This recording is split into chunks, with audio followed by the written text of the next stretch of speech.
Shalom Bapak Ibu saudara kasih Tuhan. Apa kabar saudara?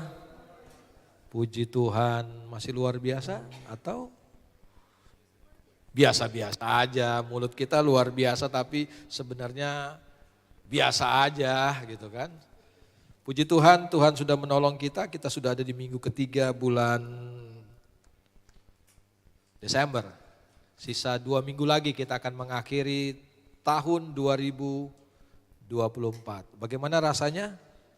Sama aja sama 2023 saudara ya. Kita sebentar akan masuk tahun 2025. Bagaimana rasanya? Belum tahu, kemungkinan sama ya. Ya walaupun banyak kabar-kabar tidak menyenangkan yang kita dengar di luar sana. Banyak kabar-kabar kalau mau diikutin, saya mau katakan itu kabar-kabar yang menakutkan sekali. Banyak pengamat katakan bahwa tahun 2025 bukanlah tahun yang baik buat kita. Bukan cuma buat bangsa kita, tetapi hampir seluruh dunia sedang mengalami krisis, sedang mengalami kesulitan. Secara ekonomi, secara politik, bahwa dunia ini sedang tidak baik-baik saja. Bersyukur saudara yang masih punya pekerjaan hari ini. Karena kita nggak tahu 2025 apakah kita masih bisa bekerja atau sudah kehilangan pekerjaan kita. Kok kayaknya Pak Gideon bukan kabar menyenangkan nih. Nah, saya cuma mau kasih tahu bahwa ini realitanya saudara. Karena firman Tuhan juga memang sudah katakan itu. Pada hari-hari terakhir akan datang masa yang sukar. Saya tahu hari-hari ini orang-orang yang hidup itu hidupnya penuh dengan ketakutan, kekhawatiran. Makanya waktu Pilkada DKI Jakarta, salah satu calon gubernurnya punya program akan menyediakan mobil curhat. Mobil curhat katanya, supaya dia bisa menemui masyarakat yang butuh curhat. Karena ternyata sudah banyak masyarakat di Tangerang enggak, di Jakarta katanya. Di Jakarta yang udah sumpek bener, pikirannya, hatinya udah penuh banget, butuh ditumpahin, dicurain di mobil curhat. Saya mau katakan tempat paling baik untuk kita tumpahkan semua isi hati kita cuma kepada Tuhan. Amin. Memang masyarakat kita sedang tidak baik-baik saja. Makanya saudara tahu isu yang sering saudara dengar adalah mental health issue. Ternyata orang di kota-kota besar, khususnya generasi milenial, generasi Gen Z itu mengalami ini, mental. Jadi jangan lihat saudara, anak-anak saudara baik-baik saja, mereka sedang mengalami gangguan mental. Jangan-jangan anak-anak kita yang kelihatannya baik-baik saja gitu kan, tapi mereka sedang mengalami gangguan mental. Ada banyak ketakutan, ada banyak kekhawatiran ngelihat situasi hari ini.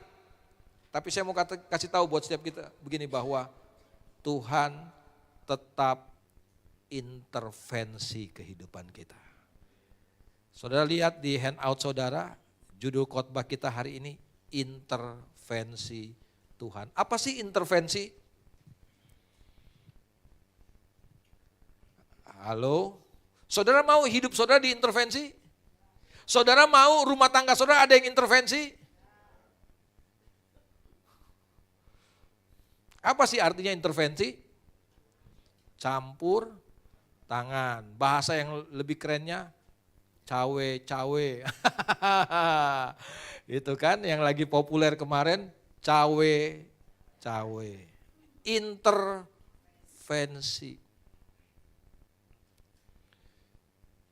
Kita mau tahu gimana sih intervensinya Tuhan. Coba kita lihat Roma pasal 8 ayat 28. Ini ayat yang terkenal sekali. Ayat yang terkenal sekali. Saya mau memulainya dengan ayat ini. Roma pasal yang ke-8 ayat yang ke 28.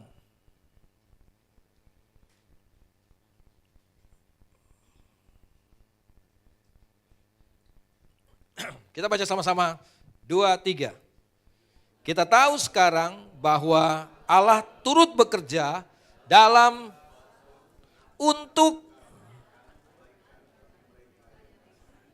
yaitu bagi mereka yang terpanggil sesuai dengan, perhatikan baik-baik, kita tahu sekarang. Saudara sudah tahu? Atau belum tahu? Kasihan deh lo kalau belum tahu. Harusnya kita tahu. Karena firman Tuhan katakan ini, bahwa Allah itu sedang intervensi hidup kita. Tuhan tuh sedang cawe-cawe. Tuhan tuh sedang campur tangan dalam kehidupan kita. Dalam segala sesuatu, kata firman Tuhan. Untuk apa? Mendatangkan kebaikan buat kita. Setiap kali Tuhan intervensi dalam hidup kita, dengar baik-baik, selalu mendatangkan kebaikan buat kita. Amin. Cuma sayangnya, yang pertama kita nggak tahu itu. Yang kedua, kita nggak mau Tuhan intervensi. Kita nggak biarkan seluruh kehidupan kita, yang Alkitab kita katakan segala sesuatu tadi. Kita nggak biarkan Tuhan bekerja dalam segala sesuatu. Kita cuma izinkan Tuhan bekerja dalam sesuatu aja, bukan dalam segala sesuatu. Padahal firman Tuhan hari ini, Allah intervensi, Allah campur tangan, Allah turut bekerja dalam segala sesuatu untuk mendatangkan apa? Kebaikan. Setiap kali Tuhan intervensi, selalu mendatangkan kebaikan. Saya kalau nasihat dalam pernikahan, selalu ingatkan kepada keluarga, enggak usah intervensi. Kalau anak kita menikah, sebagai orang tua kita tidak boleh intervensi rumah tangga mereka. Supaya apa? Supaya tidak jadi masalah. Kadang-kadang intervensi orang tua, mertua dalam pernikahan itu sering bukan menyelesaikan masalah, malah menambah. Kecuali anak-anak kita datang dan mohon saran nasihat. Sebagai orang tua yang lebih berpengalaman, kita memberikan saran nasihat kepada mereka. Tetapi jangan apa-apa kita langsung intervensi. Kita ngelihat kayaknya nggak sesuai nih, nggak cocok nih dengan yang saya mau gini. Loh, yang nikah kita atau anak kita? Kita maunya rumah tangga anak kita seperti rumah tangganya kita, nggak bisa. Kita nggak boleh intervensi sembarangan. Tapi Tuhan harusnya berhak intervensi atas seluruh kehidupan kita. Amin. Karena coba kembali ke handout saudara. Kita tahu bahwa ketika Tuhan menjadikan kita manusia, bahwa Tuhan mempunyai tujuan buat hidup manusia. Tuhan punya tujuan untuk hidup saudara dan saya. Saya mau kasih tahu bahwa karena Tuhan punya tujuan itu, makanya Tuhan perlu intervensi hidup kita. Rancangan Tuhan buat setiap kita. Tujuan Tuhan itu indah. Tujuan Tuhan itu mulia buat setiap kita. Makanya Tuhan perlu sekali lagi intervensi dalam segala sesuatu. Dalam segala perkara. Supaya apa? Supaya tujuannya ini bisa diwujudkan dalam kehidupan kita. Dia perlu intervensi. Sebab dengar baik-baik, kalau dia tidak intervensi hidup saya tidak akan pernah bisa jadi seperti yang dia mau. Rancangannya tidak akan terjadi dalam hidup saya kalau dia tidak intervensi hidup saya. Kenapa banyak anak Tuhan akhirnya hidupnya menyimpang jauh dari tujuan Tuhan? Karena enggak izinkan Tuhan intervensi hidupnya. Kita enggak izinkan Tuhan campur tangan dalam kehidupan kita. Coba kita lihat contoh intervensi Tuhan dalam kehidupan manusia. Saudara lihat Bilangan pasal 22. Bilangan pasal 22, ini contoh yang pertama, contoh pertama dari bagaimana Tuhan intervensi dalam kehidupan manusia. Akibatnya dan sebaliknya ada yang berbahaya juga. Ini yang berbahaya dulu nih. Coba kita baca Bilangan pasal 22 ayat 22.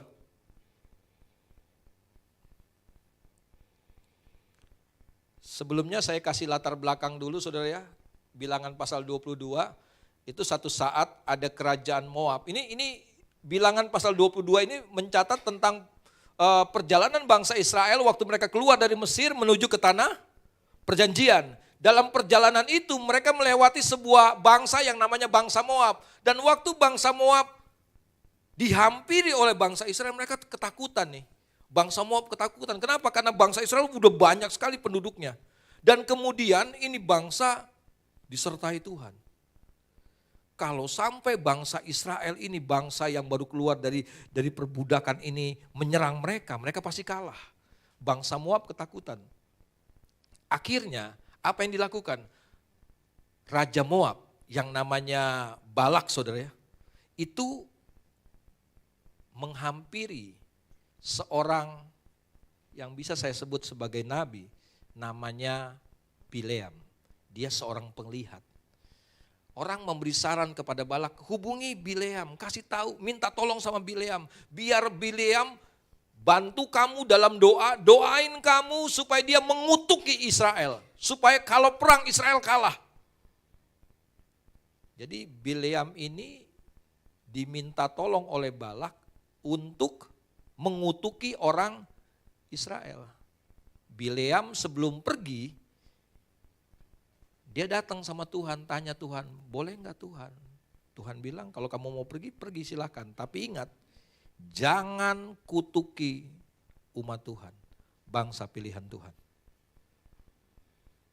Tapi si Bileam nih kekeh, kenapa? Tawaran pertama ditolak sama Bileam, mungkin karena ininya kurang gede. Begitu tawaran kedua datang, ininya lebih gede nih. Terima enggak? Pertama waktu cuma sedikit, Tuhan bilang enggak boleh. Begitu ininya gede, Tuhan bilang boleh. Pergilah dia saudara, Bileam ini pergi, naik keledai. Biasa kan saudara ya, kalau sedikit, enggak. Tuhan bilang enggak. Kalau banyak, boleh Tuhan bilang. Nah Bileam pergi naik keledai. Saudara tahu ini perjalanan yang berbahaya benar buat Bileam saudara. Bileam bisa mati. Coba kita lihat Bilangan pasal 22, ayat yang ke-22 ya. Coba kita lihat ayat yang ke-22, kemudian kita lompat-lompat saudara ya. Ayat 22, tetapi bangkitlah murka Allah ketika Bileam pergi. Jadi perhatikan baik-baik, ketika Bileam pergi, firman Tuhan katakan apa? Bangkitlah murka. Jadi kalau saudara lagi jalan tiba-tiba Tuhan murka, perjalanan saudara akan jadi apa tuh?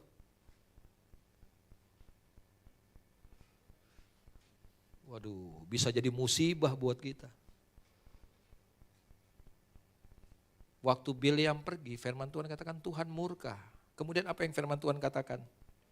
Dan berdirilah malaikat Tuhan di jalan sebagai lawannya. Ayatnya belum ditayangin ya. Bisa tolong tayangin ayatnya? Karena banyak yang gak bawa Alkitab soalnya.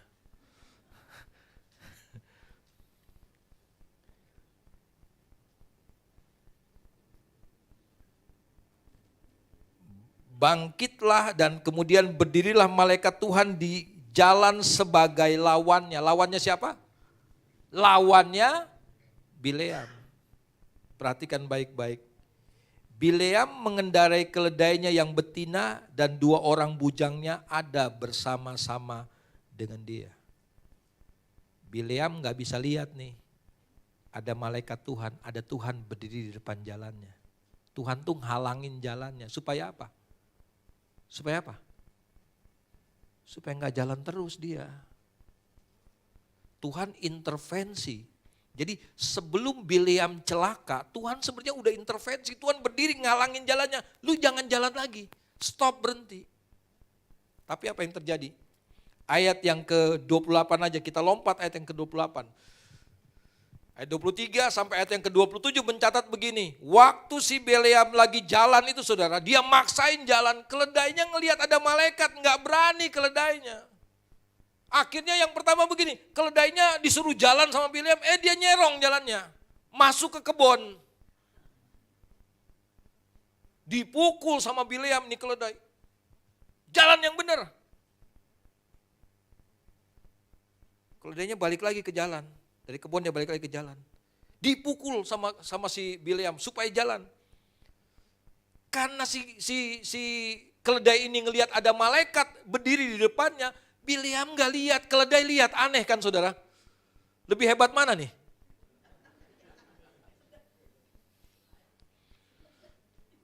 Saudara jangan kayak Bileam ya. Tuhan udah hadir di hidup saudara, saudara gak bisa lihat. Saudara gak bisa rasakan. Tuhan sudah intervensi, tapi kita gak bisa lihat. Si keledai yang lihat malah. Halo? Kadang-kadang kita suka mau jalannya kita kan? Tuhan harus ikut jalannya kita.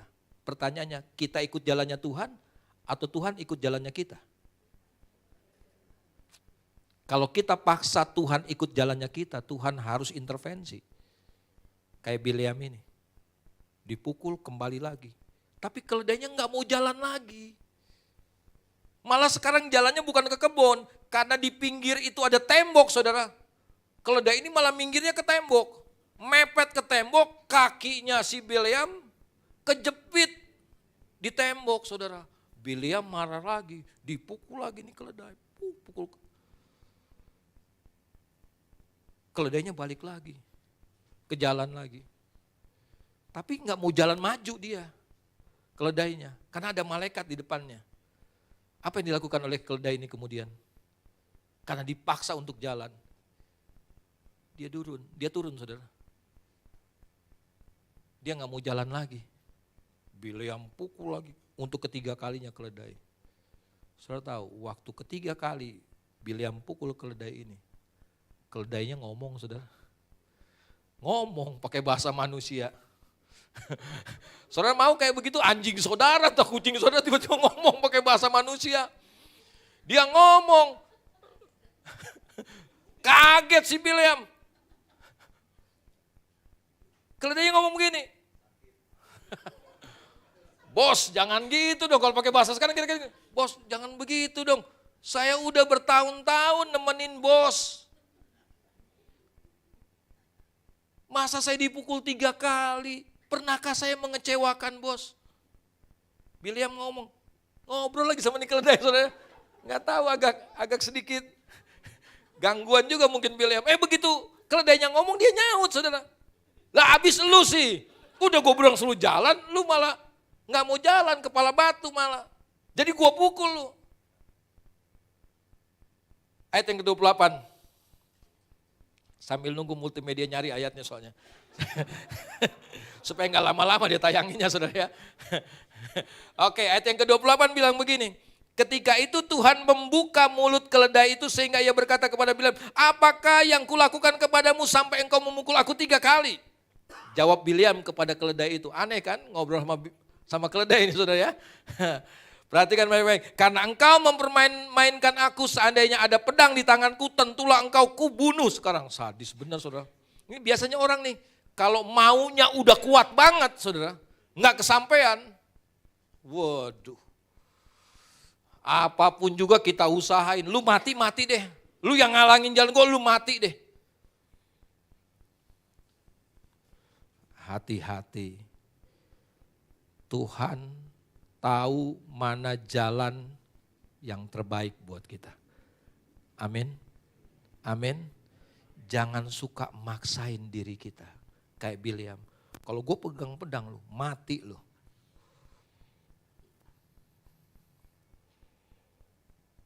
Ayat 30.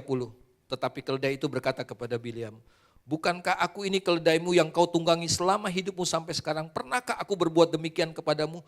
Jawab Bileam, tidak pernah memang. Tapi kenapa lu bikin hari ini? Lu udah bikin gua naik darah.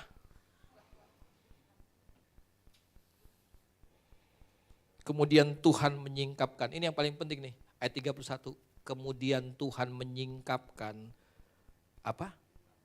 Mata Bileam. Dilihatnya lah malaikat Tuhan dengan pedang terhunus di tangannya. Berdiri di jalan, lalu berlututlah ia dan sujud. Bapak Ibu Saudara kasih Tuhan,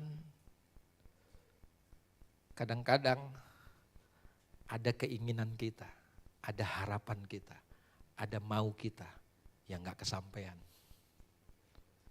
Kenapa? Karena jangan-jangan Tuhan sedang berdiri di depan jalan kita untuk membatalkan semua yang kita mau, untuk ganti semua yang kita mau. Ingat Roma pasal 8, Dia bekerja mendatangkan kebaikan buat kita. Dia bekerja dalam segala sesuatu yang pasti mendatangkan kebaikan buat kita. Belum tentu semua keinginan kita, belum tentu semua jalan kita, belum tentu semua kemauan keinginan kita itu baik buat kita. Karena kita nggak tahu apakah itu baik atau nggak baik buat kita. Tuhan perlu intervensi hidup kita. Supaya kita kembali ke jalan yang lurus. Bileam gak bisa ngelihat malaikat Tuhan berdiri di hadapannya. Untuk halangi dia, jangan terusin jalannya. Jangan terusin. Berapa banyak kali kita merasa kecewa waktu kita gagal. Kok kenapa saya udah rencana baik-baik, kok kenapa gagal Tuhan? Kenapa gagal? Ayat 32, ini kuncinya nih. Ini kunci ayat 32 nih. Berfirmanlah malaikat Tuhan kepadanya, apakah sebabnya engkau memukul keledaimu sampai 3 kali? Lihat firman Tuhan, lihat aku keluar sebagai lawanmu. Ini kalimat penting yang terakhir nih. Sebab jalan ini pada pemandanganku menuju kepada kebinasaan. Ada jalan-jalan yang kita pilih dalam kehidupan kita. Ada pilihan-pilihan dalam kehidupan yang sebenarnya kita sudah pilih. Yang kita mau banget, kita pengen banget. Tapi firman Tuhan katakan, itu jalan yang akan mendatangkan celaka buat hidupmu. Kalau itu mendatangkan celaka buat hidupmu, dengar baik-baik. Tuhan pasti intervensi hidup kita. Berapa banyak kali kita kadang-kadang kecewa. Kalau maunya kita nggak diikutin. Kalau apa yang kita inginkan, apa yang sudah kita rancangkan tidak terjadi seperti yang kita harapkan. Tuhan kayaknya nggak tolong kita, Tuhan nggak bantu kita. Malah Tuhan bikin kacau, malah Tuhan kayaknya bikin berantakan semuanya. Dengar baik-baik, jangan-jangan itu jalan menuju kebinasaan buat kita. Jangan-jangan itu jalan menuju kehancuran buat setiap kita. Kembali kepada Roma pasal 8, kita tahu sekarang Tuhan turut bekerja mendatangkan kebaikan buat setiap kita. Saudara merasa begini, saudara sedang kerja baik-baik, kok tiba-tiba suasananya jadi kacau sekarang. Jangan marah, karena jangan-jangan begini, Tuhan sedang ada di jalan saudara untuk bawa saudara kembali kepada jalannya, bukan jalan kita. Bileam sedang ada di jalan yang salah, Tuhan tahu. Dan Tuhan mau bawa Bileam kembali ke jalannya Tuhan. Jalan yang benar. Amin. Kalau semuanya kayaknya kacau hari ini, dengar baik-baik, jangan marah, jangan kecewa. Jangan tinggalin Tuhan. Tuhan sedang bekerja dalam hidup kita. Tuhan sedang campur tangan, Tuhan sedang intervensi keadaan kita. Supaya apa? Supaya kita kembali kepada Tuhan. Percaya lagi sama Tuhan, serahkan lagi hidup kita kepada Tuhan. Dan biarkan Tuhan yang tuntun hidup kita. Amin. Itu contoh yang pertama. Contoh yang kedua, ada lagi di perjanjian baru. Kisah pasal 9. Kita akan lihat kisah pasal 9. Ini kisah yang sama. Ini kisah tentang Saulus. Bagaimana Saulus mengalami intervensi Tuhan. Dalam kisah pasal yang ke-9 kita akan membaca ayat yang ke 3 sampai dengan ayat yang kelima. Saya kasih penjelasan dulu buat saudara kisah ini, bahwa Saulus adalah seorang pemimpin yang sangat-sangat berambisi dengan kedudukannya di dalam agama yang sedang dia yakini pada waktu itu. Dia merasa begini, dia perlu mengabdi kepada agamanya, dan salah satu musuh terbesar buat agamanya hari itu adalah kekristenan. Makanya dia minta kepada tua-tua orang Yahudi surat untuk diberikan wewenang, diberikan otoritas. Dia boleh menganiaya, bahkan membunuh orang Kristen. Jadi dengan lain perkataan begini, buat Saulus saudara ya, yang kemudian jadi Paulus, jalan yang dia pilih adalah jalan terbaik. Karena dia sedang mengabdi kepada Tuhan, kepada agamanya, kepada keyakinannya. Tapi lihat baik-baik, Tuhan intervensi hidupnya Saulus. Kenapa? Karena Saulus memilih jalan yang salah. Coba kita lihat Kisah pasal 9 ayat yang ketiga. Dalam perjalanannya, lagi-lagi dalam perjalanan. Saya senang sekali kata perjalanan. Tadi Bileam juga di jalannya. Jadi Tuhan seringkali intervensi di jalan kita. Di tengah jalan. Supaya apa? Supaya kita gak salah jalan. Supaya kita kembali kepada tujuan Tuhan. Dalam perjalanannya ke Damsyik, perjalanan Saulus ke Damsyik, ketika ia sudah dekat kota, tiba-tiba cahaya memancar dari langit, mengelilingi dia, ia rebah ke tanah, ayat yang keempat, dan kedengaranlah olehnya suatu suara yang berkata kepadanya, Saulus, Saulus, mengapa engkau menganiaya aku? Ayat yang kelima, jawab Saulus, siapakah engkau Tuhan? Katanya, akulah Yesus yang kau aniaya itu. Dalam perjalanan Saulus juga mengalami intervensi Tuhan. Semua yang sedang dia rancangkan, semua yang sudah dia rencanakan dari awal untuk pergi ke Damsyik, menganiaya orang-orang percaya. Tiba-tiba di tengah jalan Tuhan berdiri di hadapan Saulus, mengintervensi perjalanan hidupnya. Dengan sebuah cahaya yang membuat mata Saulus buta. Tapi dalam kisah ini, waktu Saulus mengalami hambatan dalam perjalanannya, Saulus tahu begini, ini Tuhan. Ini Tuhan. Kalau Bileam tadi waktu ngalamin hambatan gak tahu bahwa ini Tuhan. Kalau Saulus tahu, ini Tuhan. Bapak Ibu saudara dikasih Tuhan, Tuhan selalu mau intervensi kehidupan kita. Supaya apa? Supaya kita tidak menuju kepada jalan kebinasaan. Akhirnya saya mau katakan buat setiap kita bahwa apa sih tujuan intervensi Tuhan dalam kehidupan kita? Coba kita lihat handout kita saudara. Apa sih tujuan intervensi Tuhan? Yang pertama, supaya manusia, supaya kita tidak salah melangkah. Saudara boleh punya rancangan bagus saudara. Manusia ini selalu punya keinginan. Bahkan setiap hari mungkin kita punya rencana. Dan kita berharap begini, waktu kita merencanakan sesuatu, semuanya akan terwujud dalam kehidupan kita. Saudara baca Yesaya 55 ayat 8 dan 9, firman Tuhan katakan apa? Sebab rancanganku, sama-sama baca, bukanlah rancanganmu. Dan jalanmu bukanlah jalanku. Demikianlah firman Tuhan, seperti tingginya langit dari bumi, demikianlah tingginya jalanku dari jalanmu, dan rancanganku dari rancanganmu. Bapak Ibu Saudara yang dikasih Tuhan, ada perbedaan rancangan kita. Rancangan sebaik apapun yang sedang kita rencanakan, dengar baik-baik, itu belum tentu yang terbaik buat kita. Tetapi rancangan Tuhan adalah rancangan yang terbaik buat hidup kita. Amin. Makanya kalau kadang-kadang Tuhan tiba-tiba intervensi dalam rancangan kita, dalam rencana kita. Udah mateng, demikian rupa kita persiapkan. Tapi tiba-tiba kau bisa berantakan. Saya mau katakan begini.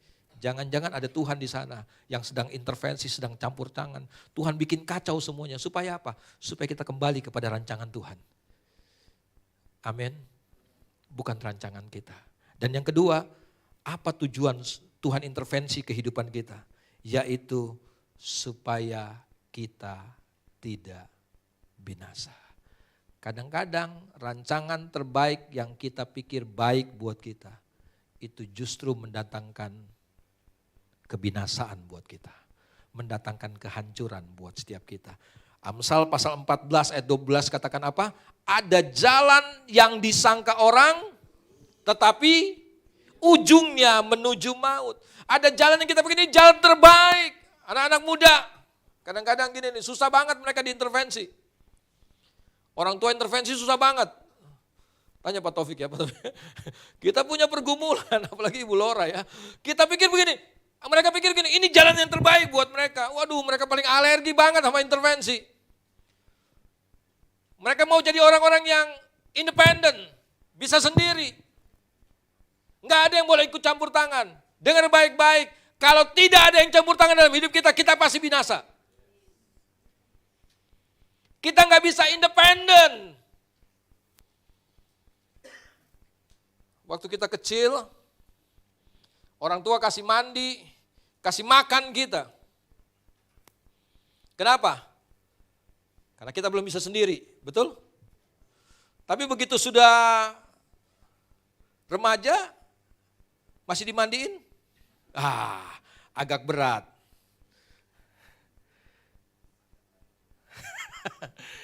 Masih disuapin makannya? Enggak, mereka bilang, Mama enggak usah disuapin lagi, enggak usah dimandiin, saya kan udah besar. Aku kan udah besar Mama. Aku udah besar. Bukti bahwa mereka sudah besar, mereka sudah bisa mandiri, makan sendiri, mandi sendiri. Itu secara jasmani kita bilang kita udah besar. Tapi dengar baik-baik, secara rohani, dengar baik-baik, secara rohani, semakin dewasa kita, semakin bergantung sama Tuhan. Semakin kita independen, semakin kita nggak bergantung kepada Tuhan, dengar baik-baik, kita nggak dewasa. Orang yang dewasa dalam Tuhan adalah orang yang selalu bilang, Tuhan aku gak bisa Tuhan, aku perlu Engkau Tuhan, aku butuh intervensimu, aku butuh tuntunanmu Tuhan, aku butuh petunjukmu Tuhan. Dengar generasi milenial, Gen Z, kalian dikenal sebagai orang-orang yang gak mau diintervensi hidupnya. Hidupmu harus diintervensi sama Tuhan. Engkau harus biarkan Tuhan campur tangan dalam hidupmu. Engkau harus biarkan Tuhan cawe-cawe hidupmu. Biarkan Tuhan yang tuntun hidupmu, tunjukin jalan buat hidupmu. Supaya apa? Supaya engkau gak binasa. Kalau engkau cuma lihat jalan di depanmu dengan pikiranmu, dengan pandanganmu, Alkitab katakan ada jalan yang disangka orang lurus. Tapi sebenarnya ujungnya menuju ke maut. Menuju kepada kebinasaan. Menuju kepada kehancuran. Cuma Tuhan yang tahu yang terbaik buat hidup kita. Mari hari ini, siapapun yang dengar firman Tuhan ini, kalau Tuhan sedang intervensi hidupmu, Dia sedang merancangkan sesuatu yang indah buat setiap kita. Dia mau kita kembali kepada rancangan yang semula. Dia gak mau kita ada di jalan ini. Supaya apa? Supaya kita gak binasa. Amin. Makanya libatkan Tuhan dalam semua perencanaan kita. Kalau kita melibatkan Tuhan dalam semua perencanaan kita, saya percaya kita gak akan pernah binasa. Semua yang terbaik Tuhan siapkan buat hidup kita. Kita tahu sekarang, setelah kita dengar firman Tuhan ini, kita bisa berkata seperti firman Tuhan. Kita tahu sekarang, sama-sama katakan, kita tahu sekarang. Tuhan turut bekerja untuk mendatangkan, saudara sudah tahu sekarang? Tuhan turut bekerja untuk mendatangkan kebaikan buat setiap kita. Mari kita datang sama Tuhan.